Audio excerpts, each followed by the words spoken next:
ఈ వందనాలు తెలియచేస్తున్నాము. దేవుడు నాకు ఇచ్చిన ఈ చక్కని ఏర్పాటు కొరకై, చక్కని సమయం కొరకై ఆ దేవాది దేవుని నేను నిండుగా ఘనపరుస్తూ ఆయన వాక్యాన్ని ప్రారంభిస్తున్నాను. బాగున్నారా మీరందరూ?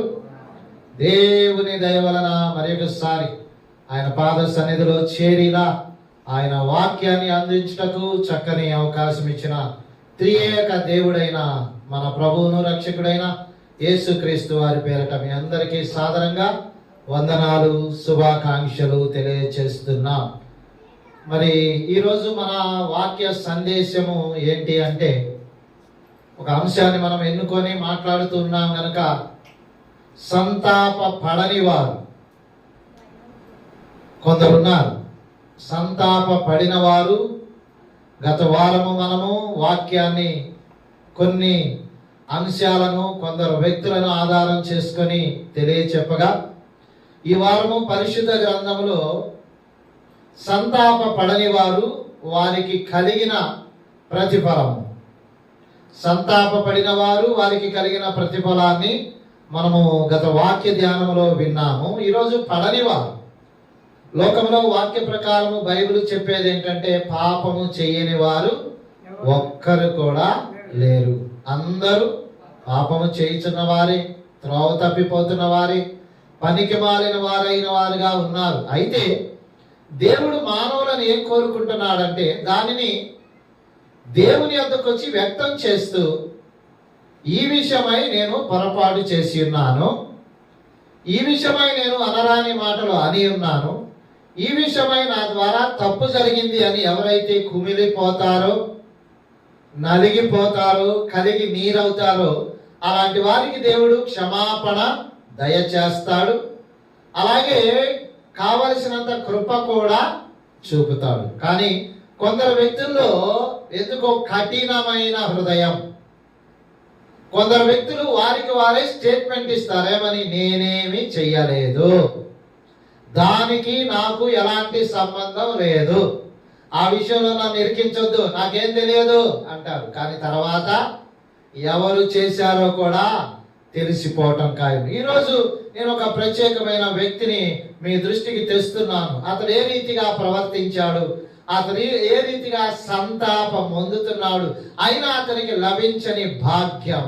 Let us take your Bible according to the book of Matthew chapter 27 verse 3. పరిశుద్ధులైన మత్తయి గారు రాసిన సువార్త 27వ అధ్యాయము 3వ వచనాన్ని చదువుకుందామా? అప్పుడు ఆయనను అప్పగించిన యూదా ఆయనకు శిక్ష విధించబడగా చూచి పశ్చాత్తాపపడి ఆ 30 వెండి నాణ్యములు ప్రధాన యాజకుని యొద్దకు పెద్దల యొద్దకును మరలా తెచ్చి, ఈ మాట వినండి, నేను నిరపరాధి రక్తమును అప్పగించి పాపము చేసితనని చెప్పెను. The statement was stated by Judas Iscariot, one of the disciple of Jesus Christ. చేయకూడని కార్యము చేశాడు. ఏమి చేశాడు? గురువు గారిని అమ్మేశాడు. యేసు ప్రభు వారితో ఉండి నీతిమంతుడని తెలుసుకొని, న్యాయవంతుడని తెలుసుకొని, కత్తితో కాదు కరుణతోనే రాజ్య స్థాపన సాధ్యమని బరబ్బా లాంటి బందిపోడు దొంగతో స్నేహం చేసేవాడు సైతం తన స్నేహాన్ని విడిచి దేవునితో స్నేహం చేయడానికి, యేసుక్రీస్తే గొప్ప దేవుడిని నమ్మి విశ్వసించిన యూదా ఇస్కరియోతు 33.5 సంవత్సరాల్లో 3.5 సంవత్సరాల పాటు ఆయనతో ఉండి చివరికి ధనము కొరకు, డబ్బు కొరకు ఆశపడి, ఆ డబ్బు కోసమే ఏకంగా యేసు ప్రభువారిని సిలువకు అప్పగించటం ఎంత ఘోరం, ఎంత నేరం. అయితే జరిగిన తప్పును ఆయన గుర్తిరిగాడు. అరే, నేను ఎవరిని అప్పగించాను? నిరపరాధిని అప్పగించాను. ఏ పాపం ఎరుగని యేసు క్రీస్తును నేను అప్పగించాను. అయ్యో, ఇది చాలా ఘోరం, ఇది చాలా నేరమని ఆ డబ్బులను మరలా తీసుకుని పోయి ప్రధాన యాజకుల దగ్గరికి వెళ్ళి, పెద్దల దగ్గరికి వెళ్ళి అంటున్నాడు, అయ్యా నేను నిరపరాధిని అప్పగించానయ్యా, చేయకూడని నేరాన్ని చేశాను గనక ఈ డబ్బులు తీసుకుని నా ప్రభువును నాకు అప్పగించండి. అందుకు వారు అప్పగించాలా? సంతాపం అందవలసింది ఎక్కడా? సంతాప పడవలసింది ఎవరితో? ఎవరిని అప్పగించాడు? ఎవరి దగ్గరికి వెళ్తున్నాడంటే అప్పగించింది యేసుక్రీస్తు వారిని. అయితే ఈయన వెళ్ళి పెద్దలను బ్రతిమాలుతూ ఉన్నాడు. అయితే ఘోరం ఏంటంటే పెద్దలు అంటున్నారు, దానితో మాకేం పని, ఓ నీ పని నువ్వు చూసుకోపో, చండాలపు పని చేసింది కాక మరి డబ్బులు ఇవ్వమంటావా అని అతనికి రిప్లై ఇచ్చినప్పుడు ఏమీ చేయలేక అక్కడే turning. We have to understand, we have to meditate the same point at the moment. ఆ టైములో అపోస్తలుడు అయిన పేతురు గారు కూడా 3 సార్లు బొంకినప్పుడు ఏం చేశాడు? ప్రభువును బట్టి ఆయన సంతాపపడి ఏడ్చాడు. కానీ ఇక్కడ ఇస్కరియోతు యూదా సంతాప పడ్డాడు. కానీ ఇప్పుడు ఆ టైంలో వల్ల కాదన్నప్పుడు ఎక్కడికి వెళ్ళాలి?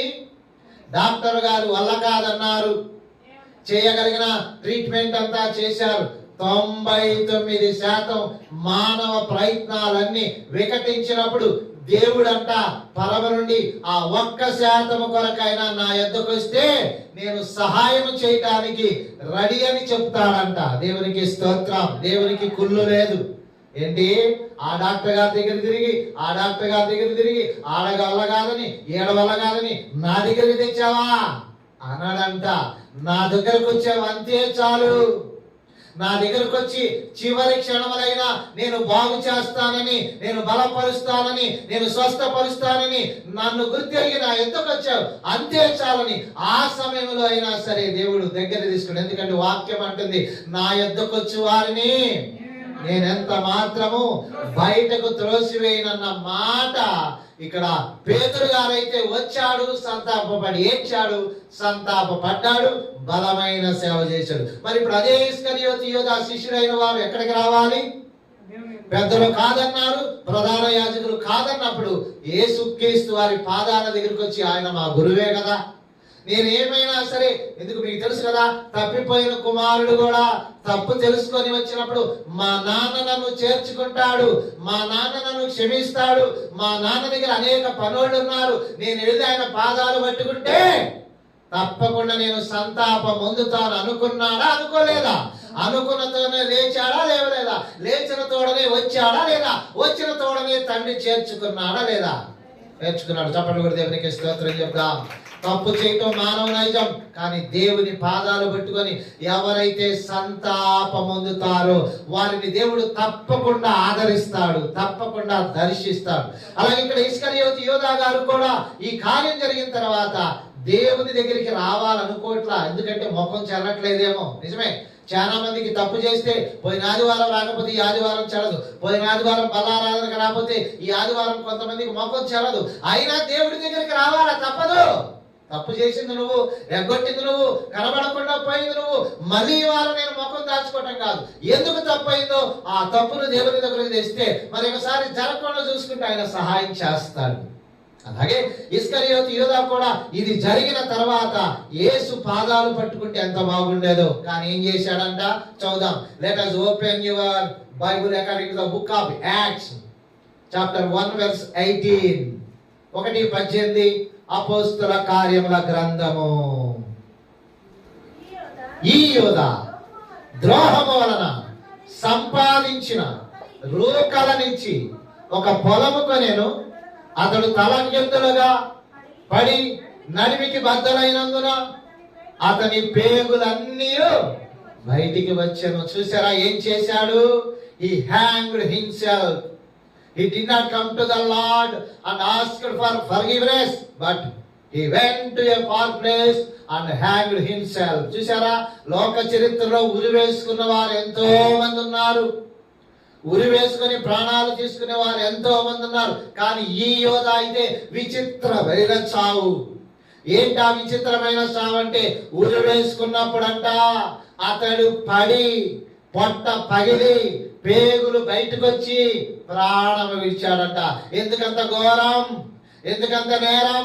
ఎంతో మంది తప్పు చేస్తున్నారు, కానీ గురువు గారి దగ్గరికి వచ్చి, గురువా నాయనా చేయరాని కార్యం చేశానంటే తప్పక దేవుడు సంతాపాన్ని పొందేటట్టుగా చేశాడు. కానీ ఆవేశపడ్డాడు, వెళ్ళాడు, ఉరి వేసుకున్నాడు, ప్రాణం తీసుకున్నాడు. నీ జీవితంలో ఆవేశం అనర్థానికి తావు తీస్తుంది. ఆవేశపడగాక ఆలోచించి నిర్ణయం తీసుకొని నిన్ను నువ్వు సరి చేసుకుంటే ఎంత బాగుంటుందో. మరలా ఇంకొక సందర్భాన్ని చూద్దాం. Let us open the book of Numbers. The book of Numbers, chapter 16, verse 3.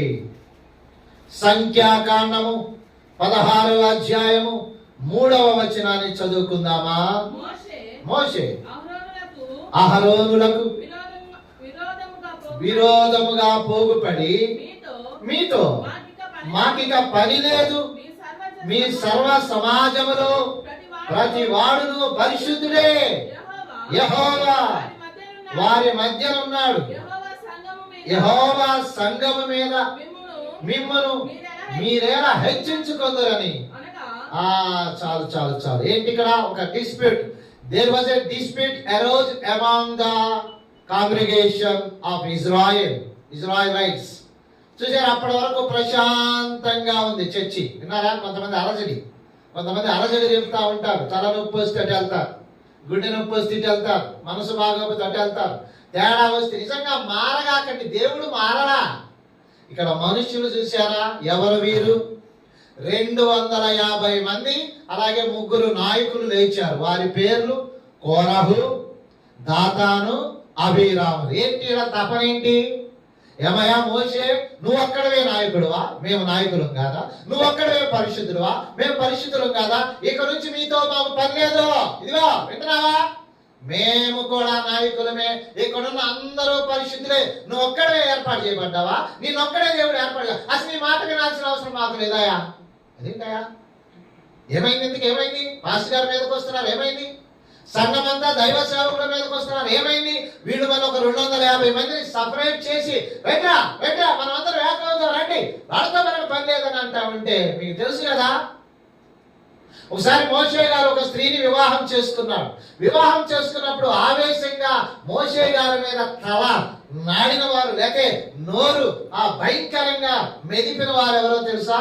అన్న అయినా అహరోను, అక్క అయినా మిరియాము. అందుకు కోపం ఎవరికి వచ్చింది? దేవునికి వచ్చింది. జాగ్రత్త, మీరేదైనా చేస్తే దేవుని పక్షాన నిలబడిన ప్రతినిధికి వ్యతిరేకంగా మాట్లాడినా, వ్యతిరేకంగా అన్నా, వ్యతిరేకంగా కామెంట్స్ చేసినా, సనిగినా గుణిగినా కోపము. ఎందుకని? He appointed the priest like me, like everyone. దేవుడు ఏర్పాటు చేసుకున్న ప్రతినిధి మోషే గారు అయితే మోషేకి వ్యతిరేకంగా మాట్లాడుతున్నారు. మోషేకి వ్యతిరేకంగా మాట్లాడితే మోషే గారు వెనకాల ఎవరున్నారో తెలియదా? అహరోని గారికి, మిరియాము గారికి తెలుసు. అయినా ఒక్కొక్కసారి నువ్వేం చేస్తావురా, నీ వల్ల ఏమైందిరా, నువ్వు మాకన్నా చిన్నవాడురా, నువ్వు మొన్న పుట్టావురా అంటున్నారా? మొన్న పుడితే ఎన్నిక చేసిన వాడు దేవుడు. ఎన్నిక చేసిన వాడు దేవుడు అయినప్పుడు దేవుడికి భయపడాలి. దేవుడికి భయపడితే దేవుని ప్రతినిధి కూడా భయపడతావు. మీలో ఎవరైనా చులకన స్వభావం ఉంటే మీకు మూడిందే. దేవునితో పెట్టుకోకూడదు, దేవుని ప్రతినిధి జోలికి కూడా పోకుండా ఉంటున్నాం. ఎందుకంటే అవసరం ఉంటే, అవకాశం ఉంటే ఇంకా ప్రార్థన చేయించుకొని ఇంకా మేలులు పొందండి. అంతేగాని ఆయనకి ఎసరు పెట్టాలి, ఆయన గుడి పుట్టానికి చేయాలి, ఆయనకి ఏదో చేయాలనుకొని సణిగినా గుడిగినా ఆ సణుగులు పరమందున్న దేవుని దగ్గరికి వెళ్ళి ప్రమాదం. అందుకే మిరియాము ఏమైంది? మిరియాం బికేమే లేపర్, కుష్టి వ్యాధిగ్రస్తులు. అందుకు కదా అహరోను అయ్యో అయ్యో అయ్యో అయ్యో నాయనా అని ఏడుస్తూ సంతాపపడ్డాడు. మనం విన్నాం.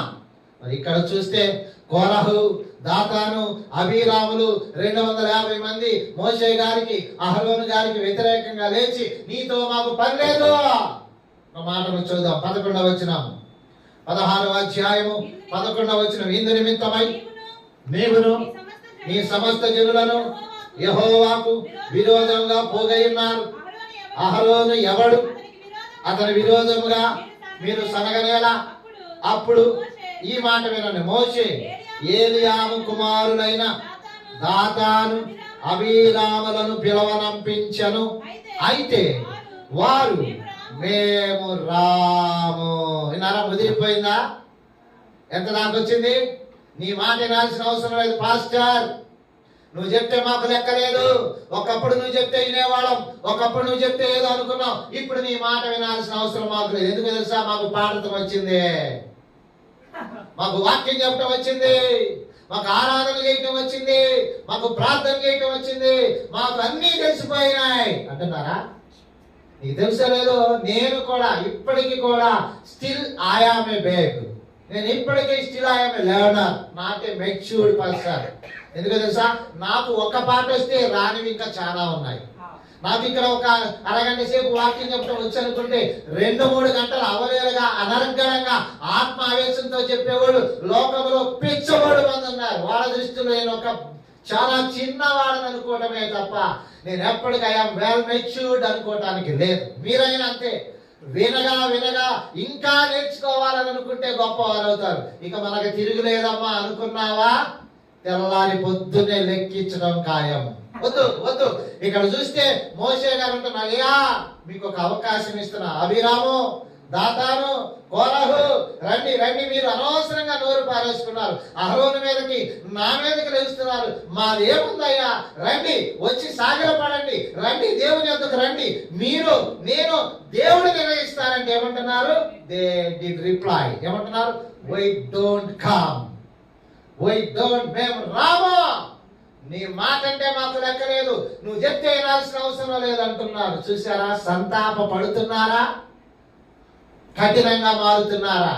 తప్పు చేసింది ఒకటి, దేవునికి వ్యతిరేకంగా మాట్లాడుతున్నారని తెలుసు. కొంతమందికి పెత్తనం కావాలి. ఆ పెత్తనం కోసం ఏం చేస్తారంటే ఏదైనా చేస్తారు. తర్వాతగా నెత్తి పగిలేది, తర్వాత కదా గుండెలు బాదుకునేది. అందుకని ఇక్కడ మీరు ముగ్గురు వీళ్ళతో పాటు ఉన్న వారిని రండి అయ్యా, దేవుని దగ్గరకు రండి అంటే రానంటున్నారు. సరే, ఏదేమైనా దేవుడు పరలోకం నుండి చూశారు. చెప్పాగా ఎవరు కోపం వస్తుంది? మీరు దేవుని ప్రతినిధి జోలికి వస్తే మొదటగా కోపగించుకునేవాడు దేవుడు గనక దేవునికి కోపం వచ్చేసింది అంటున్నాడు. ఏమంటున్నాడు? మోషే, అహరోను మీరు ఈ పక్కన నుంచండి, కోరాహు, అబీరాము, దాతానులారా మీరు ఆ పక్కకి వెళ్ళండి, మీతో పాటున్నా 250 మంది మీరందరూ ఆ పక్కన నిలబడండి అంటూ నిలబడ్డారు. ఇప్పుడు ఏం చేస్తాడు? ఇప్పుడైనా దేవుని పాదాలు పట్టుకుంటారా? అయ్యో ఏదో సపరేట్ చేశాడంటే ఇక్కడ ఏదో చేయబోతున్నాడేమో. ఆ రోజు కర్ర పట్టుకుంటేనే సముద్రాన్ని పాయలు చేశాడే, కప్పలను రప్పించాడే, పేరును రప్పించాడే, తెగులను రప్పించాడే. ఈ మోషే మామూలుడు కాదు, ఆయనకు వ్యతిరేకంగా మనం అనవసరంగా మాట్లాడామని అప్పుడైనా సంతాపపడ్డారా? లేదు. కఠినంగా వ్యవహరిస్తే ఇప్పుడు అంటున్నాడు దేవుడు, ఆ దుష్టుల గుణాలకు దూరంగా ఉండండి, మీరు ప్రత్యేకంగా ఉండండి అంటున్న తోడనే ఆకాశం నుండి ఒక శక్తి భూమి మీదకి దిగి భూమి నోరు తెరిచిందంట. చెప్పండి కూడా దేవునికి స్తోత్రం చెప్తాం. భూమి నోరు తెరిస్తే అందులోనికి దాతాను వారి కుటుంబం, అబీరాము వారి కుటుంబం, చెప్పండి కోరహు వారి కుటుంబం, అలాగే 250 మంది ఇక్కడ ఉన్న వారందరినీ మనం గమనిస్తా ఉంటే చూస్తూ ఉండగా వారి కుటుంబాలు, పశువులు, పిల్లలు అందరూ భూమిలోనికి దిగిపోయారంట. అక్కడ చూస్తుండగా ఇస్కరియోతు యోధా చెట్టుకు వేలాడుతున్నాడంట. ఇక్కడ చూస్తూ ఉండగా మీరు నేలలోనికి వెళ్ళిపోతున్నారంట. సంతాప పడే లక్షణం నీకుంటే ఆశీర్వదించబడతావు. లెక్కే చేయకపోయిగా ఐ డోంట్ కేర్, నువ్వు డోంట్ కేర్ అంటే హీ కేర్స్ ఫర్ యూ. నువ్వు ఆయన బిడ్డవి. నేను బాప్తిసం పొంది రక్షించబడిన వాళ్ళకి ఎక్కువగా చెప్తున్నా, నువ్వు క్రమాన్ని పాటించగా నాకు లెక్కే లేదంటే నిన్ను లెక్కలో పెడతాడు. జాగ్రత్త, డొక్కలో దొరుకుతాడు అవసరమైతే. ఎందుకు ఆ మాట అంటున్నాను తెలుసా? నువ్వు స్వరక్తినిచ్చి సంపాదించిన దేవుని సంఘానికి సభ్యుడు అయిన తర్వాత క్రమంగా రావటం, క్రమంగా తేవటం, క్రమంగా ఇవ్వటం నీ డ్యూటీ. ఆ డ్యూటీని మరిచి తిక్కిరి బిక్కిరి చేశారు. నన్ను ఎవరేం చేయట్లేదు, నాకేం తెలియదు అసలు అదో అని నువ్వు అనుకుంటే, భ్రమలో ఉంటే ఇక్కడ ఆకాశం నుండి దేవుడికి పౌరుషం వచ్చింది. ఎందుకో తెలుసా? మోషే ఎవరు? దేవుని చేత ఏర్పాటు చేయబడిన నాయకుడు. దేవునికి స్తోత్రం. మరి నీ జీవితంలో ఇలాంటి ఘటనలు విన్న తర్వాత కఠినంగా మారుతున్నావా, మెత్తని హృదయం చేసుకుంటున్నావా? ప్రాధేయపడటం నేర్చుకో. ప్రాధేయపడుతున్న వ్యక్తిని చూద్దాం. Let us open the book of Judges chapter 16 verse 28. న్యాయాధిపతుల గ్రంథం 16వ అధ్యాయం అధ్యాయము 28వ వచనాన్ని చూద్దాం. ఒక వ్యక్తి గజ గజ గజ గజలాడుతున్నాడు. There was a mighty man imploring unto the Lord Jesus Christ for what he had done. Okay. అప్పుడు సంసోను యెహోవా ప్రభువా దయచేసి నన్ను జ్ఞాపకం చేసుకొనుము. దేవా దయచేసి ఈసారి మాత్రమే నన్ను బలపరచుము. నా 2 కన్నుల నిమిత్తము ఫిలిష్తీయులను ఒక్కమారి దండించి పగ తీర్చుకొననిమ్ము. విన్నారా దేవుని ప్రియ బిడ్డలారా?